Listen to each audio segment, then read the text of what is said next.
la maison Gainsbourg a ouvert ses portes, officiellement, le 20 septembre 2023. Les premiers visiteurs ne s'attendaient pas à vivre une telle expérience en se rendant au 5 bis de la rue de Verneuil. Découvrir l'intimité de Serge Gainsbourg, voilà qui est désormais possible.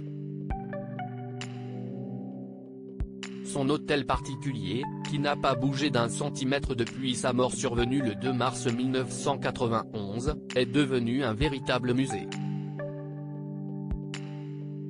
Sa fille Charlotte Gainsbourg a travaillé dur pour que ce projet se réalise. Les portes du 5 bis de la rue de Verneuil sont ouvertes depuis le mercredi 20 septembre 2023.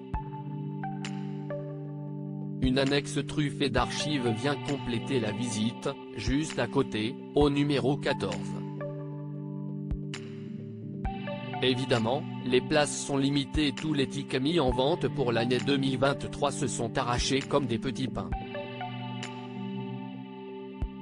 Si vous ne faites pas partie des chanceux à avoir décroché une place moins 25 € pour la maison et le musée, 12 € pour le musée seul, il faudra se contenter des bruits de couloir. En attendant que de prochains tickets soient mis en vente. Le journal 20 minutes, qui était sur place le jour de l'ouverture, a recueilli quelques témoignages de personnes frappées par l'énergie des lieux. CST, un univers qui interpelle immédiatement parce qu'il mêle l'intimité de la sphère familiale et celle du travail et de l'inspiration, explique un témoin au quotidien. On en sort un peu vulnérable et faillible, parce qu'on est percuté par la puissance du lieu et la puissance du propos de Charlotte Gainsbourg.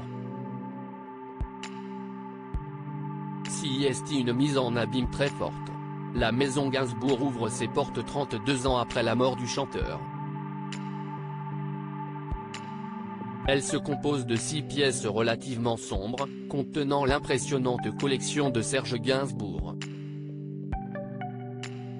Dans son hôtel particulier, on retrouve l'écorché en carton bouilli qui effrayait Charlotte Gainsbourg et sa sœur Kate Barry quand elles étaient petites, mais aussi des disques d'or, 2 pianos, des titres de presse d'époque, parfois accrochés au mur. Ainsi que de nombreuses photographies des femmes aimées par le chanteur, souvent nues sur les images. La visite est guidée par Charlotte Gainsbourg elle-même, à l'aide d'un audioguide. Cette dernière susurre, à l'oreille des visiteurs, ses souvenirs d'enfance, des années 1970 jusqu'à la mort de son père, en 1991.